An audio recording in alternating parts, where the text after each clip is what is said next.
Sometimes you just don't get it perfectly right. I bring you this brief interruption to let you know that I trailed off big time right here, but I promise I'll wrap it back up full circle and let you know what I missed by a tiny margin. I am sitting here trying to get the large square baler ready for none other than a big day of hay. We have about 65 acres on the ground. Me, Sam, and Carl are gonna hammer that out. Robbie, my dad, Justin, and everyone else are handling wheat and straw and all those things. My mom's gonna come up and follow Sam around with the trailer while he stacks the large squares. I'm gonna be baling. Carl and Sam are currently tedding, and then when they're done tedding, Carl's gonna come rake in front of me. So that is gonna be our 3-man, 1-woman system for the day. Sam is out there tedding at this particular piece. And this piece is chopped up really weird. We have about 4 sections in this 60 or 52 acre piece or something along those lines. It was a miscommunication with the mowers the weekend of the 4th because we wanted to do a little bit of hay, but we didn't want to do a lot of hay, and everyone was jumping all over. We have 4 or 5 fields in a real small area. So it's partially done, partially not done. Anyways, here's where I missed it by just a slim margin. I'm trying to make sure the baler is completely twined up. I was baling straw last night. Moved this back over here and to get into hay this morning. When I was baling straw, I moved it closer to an 8-foot bale because it was custom work and they're just stacking it in their barn, and I like to give people a good value. I like to always give people a good value. But when I'm doing hay specifically, I will I will shorten the bale length down to 7.5 feet. So that way a bale sideways will slide into a box fan. You have a little under 102 inches to slide into a full-size box fan, but it's nice to give yourself plenty of wiggle room.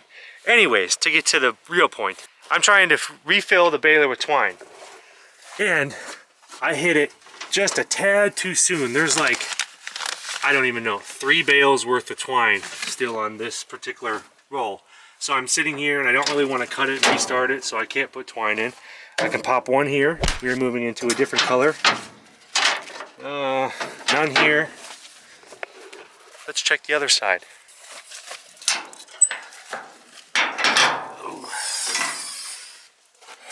Oh man, couple bales left on this one, couple bales left on this one. Just don't always get it right. This 2270 XD Pro Cut, this is a class 6 baler. This baby is a beast. She holds 30 rolls of twine. So if you're stringing it up the first time, it's a significant workout. You want to make sure you have a good night of sleep before you do it. You have 15 rolls on the side, and there are 6 knotters up there. Those or clumps of 3 and clumps of 2 together, depending on if it goes to the top of the knotter or the bottom knotter. See, this has a double knotter system. Seeing as how I can only put one in, I'll show you it's a very simple square knot that adjusts our beautiful blue twine. It's very important. Each roll of twine has 2 ends. You have the inside you start from, or you have the outside that you tie to the start of the next roll. So I'll take the outside of this twine that's currently activated, and I will take it to the inside of this twine that's the next one in line. You just tie a square knot. Right over left, left over right.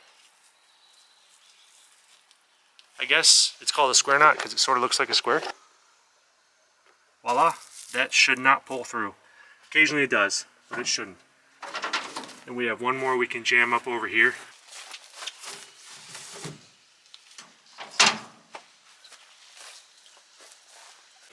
Next in line is the preservative. We have been using a product called Prime for probably the last 3 years, and it's worked really well for us. Now, we have been very dry. We've had no issue getting hay dry. You can even see over there with Sam tedding that he is stirring up some dust. So I'm really not worried about the hay today. I do like to keep some preservative in there though for best practice.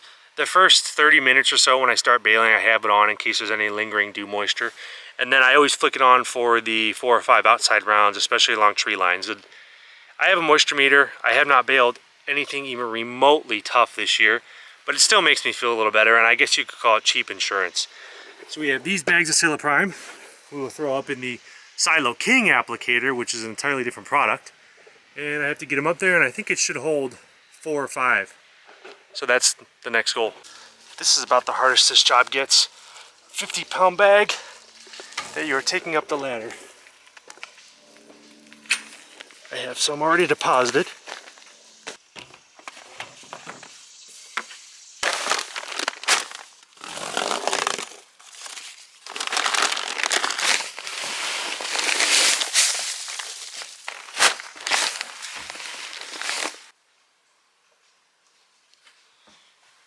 See, it doesn't, it has no aroma.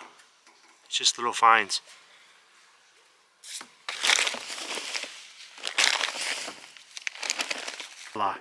If my calculations are correct, this should do about 66 bales, which is plenty. I won't even need it today.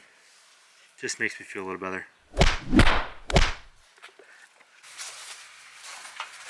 What kind of shape is she in, Sammy? I'd say good, man. Oh, yeah. I'm not really seeing a whole lot wrong or loose, bent, broken. It's the operator. I think you're doing a good job. Maintenance is doing a good job too. Got her all greased up. We got the oil filled. How many fittings you got on here? Like probably 25, 30 or how many so. 8 hours? Probably 15. 15? Yeah, or so. Cool. And we've been keeping up with it well before 8 hours. Trying That's to. good. Trying to. Very nice. We run hard. Got to keep things lubed up. What's wrong? What's wrong? Don't be out a notch. The curtain? Carl's unhappy with the curtain, supposedly. The hay is too big, or you're just raking too fast. No. Yeah. That's all you're doing. A little more. Oh, too far. Past it. Need help? No. That damn camera. I know. Put some hair on her, buddy. No. We'll have a wider windrow and it won't be up so high. Carl decided that we wanted to move that curtain out further because this is really big hay. It is making large windrows. So Carl thought if we moved the curtain over, it wouldn't make such a tall windrow, it'd be a little wider because the tractor, as it is now, is having trouble getting over top of this. This is still real nice quality hay. A lot of real nice Timothy heads. The Timothy is not dropping seed or anything, so we are well within pleasure horse range. They'll be very happy with this. But look at the comparison on height. This is nearly waist high. I don't think there's anyone on the farm who rakes more hay than Carl. He custom rakes for a local dairy. He custom rakes some straw for other guys, and he rakes all of our stuff. So the guy is a really expert rake master. Look at him right here. Not everyone would have made the judgment call for a wider curtain.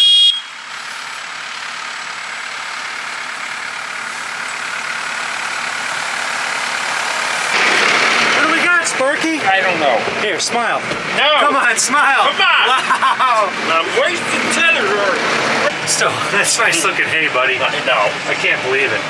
What are you paying attention to, buddy? How do you rake? Nothing. How do you rake? Come on. I don't know. Around and around. I figured that you raked more acres than any of us this year, in the past couple of years. You guys don't know what you're doing. Give us some tips and tricks. I'll give you tricks. Come on. So you're just what? Driving? All right. He doesn't know what he's doing. First day on the job. This is a real simple rake job for him because there's no headlands or anything, so he's just back and forth. We came in the 4th of July, we had to work, and we finished the headlands and some random passes from a mower miscommunication. So now this is pretty simple for him.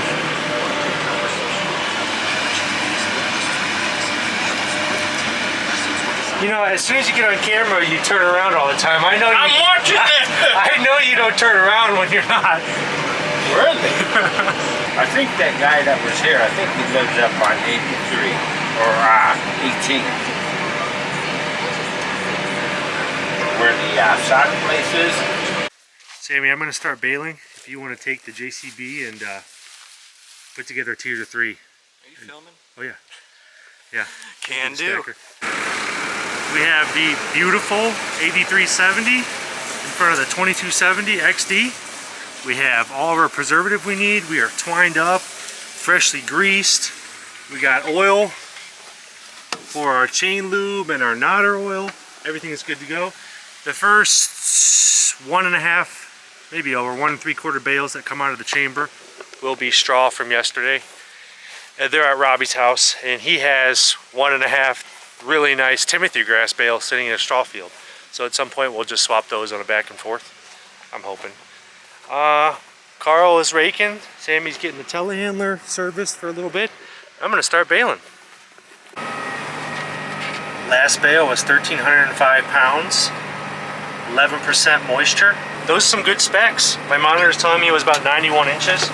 that is what I would like to go check, because I'm not usually super concerned with baled length, but this is nice hay. I think it's going to ship out box fans even if we don't rebale it. So I want to make sure it'll slide in there pretty easy. And I would like to show you guys what in the industry we call the bed and breakfast bale.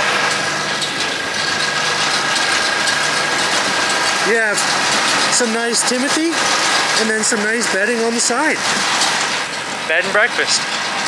Last night, Robbie and I went and cleaned up outside rows, and I knew they would be a little tough.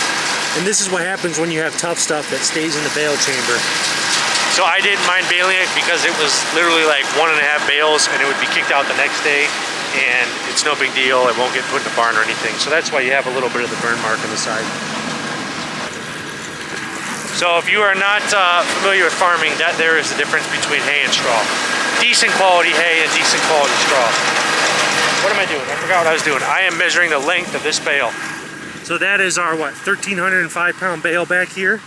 Should be about 90 inches. Close enough to 7.5 feet. Fairly uniform. We angle off a little on the edge. So we'll take it right in the middle. Pinch longer than what I want. Maybe I'll cut it back 2 inches and measure some more. That was like 92-ish inches or so. I would like to get some Sammy's perspective of him stacking bales. And I like to get the drone up in the air because this is just a really nice day. It's beautiful green hay. The three of us are hammering it out, and we'll see what kind of footage we can put together for you guys. My mom is hauling the semi around while Sam is stacking over there, if you can see. And I have to babysit because he doesn't like going in the semi. It's too high. Lou, how you doing, buddy? Won't even look at me. You a good boy? Yeah. Let's fly the drone.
Sam is doing a great job staying cleaned up behind me.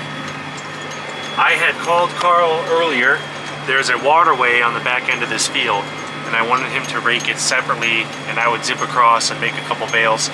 When you get to hay fields with waterways early enough, you just bale right through them. It doesn't really matter. But when you're a little bit later in the year like this, the waterway grass, which is not always what you seeded, it's kind of whatever decides to come up, doesn't have the nice color, and it's clearly a different type of forage. So I'd like to make 2 bales separately and have 2 or 3 different bales, then have 30 bales with 1 or 2 flakes going back and forth across the waterway. And it'll just be easier to sell, and I won't have to worry about it.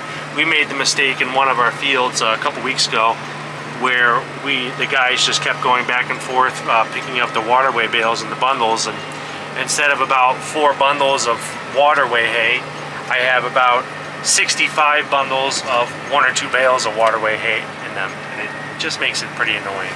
So that is what Carl's doing here, and we're going to clean that up for him so he can keep raking the way he wants to. It actually looks fine in a windrow, but now we will have everything we want consolidated, and I can keep zipping back and forth and not throw a flake of weird grass in the middle. Things are running smooth, almost too smooth. We are consistently low moisture. We're cranking out about 1,180 to 1,260 pound bales or so. Baler is running great. Telehandler's running great. The rake's running great. Carl's running great. Sam's running great. My mom is on her way to follow Sam around with the trailers, and we'll fill all those up. We'll get like 76 or 94 bales, I think, on all 4 of the trailers, and that'll be a good start today. And then we have tomorrow with good weather, and we will come pick them up when we need to. Basically what I'm doing is I have my eyes mostly glued down to the screen over here. So you see that red arrow on the left side of the 1? That means that I should be driving to the left a little more because I want to even out my load in the chamber. And if I don't pay special attention to those 2 green bars, keeping them nice and even, then the bale will come out pretty cockeyed. It doesn't stack as well. It's not as nice and pretty. If it's extremely weighted to one edge, then it will actually bust the side strings, and that's never a good deal. We don't want broken bales. Those 6 reflective things on the top of the baler, as soon as the bale ties off, those pop up in the air, and then they sink back down when the new hay catches the string and starts pushing it down with flakes. So after a bale ties, I will look at those. So you just tied, they're popping up.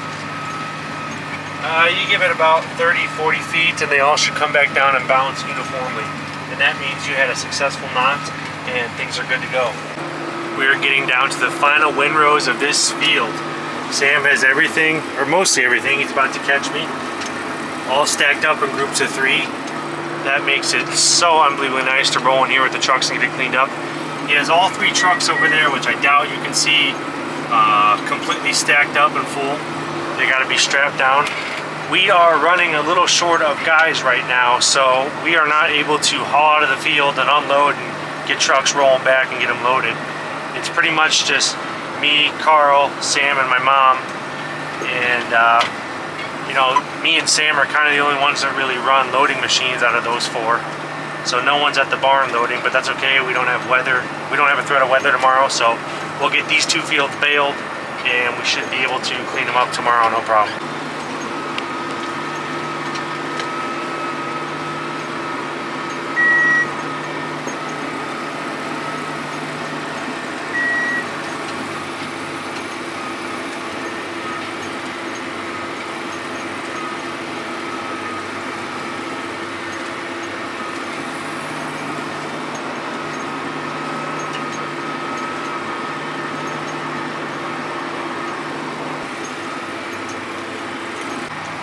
That is a wrap on this beautiful field.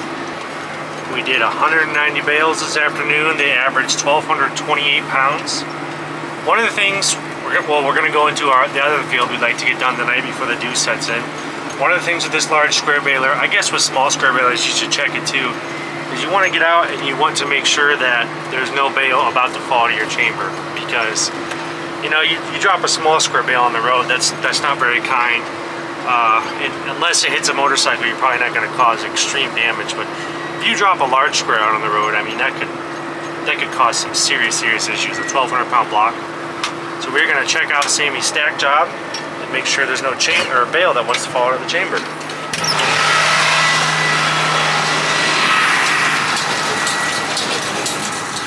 We got the semi loaded up. Looks absolutely gorgeous. Yeah, 4 on the deck, 1, 2, 3, 4, 5, 30, 33 on the back. So you got 37 bales. We have the F600 and the tag-along combo. You get 6 on the bed of the truck, 6, 12, 18, 1, 2, 3, 21 on that rig. Looks really nice. And don't worry, these will be strapped. And then the load trail here, we might be able to do some more compression and get 3 more in the back, but that's all right. We get 24 on there. And there's still a lot more in the field. Truck looks pretty straight. The hay looks really nice. Real nice Timothy in here. I think that's good enough to call it a day. I'm gonna head to that next field, and thank you guys so much for viewing. Look how much the seat shakes with the plunge of the baler.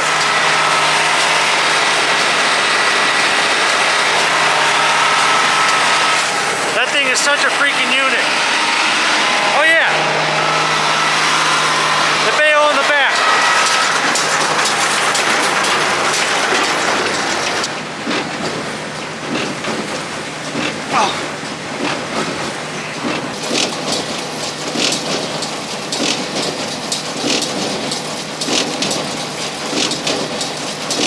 don't think it's going anywhere.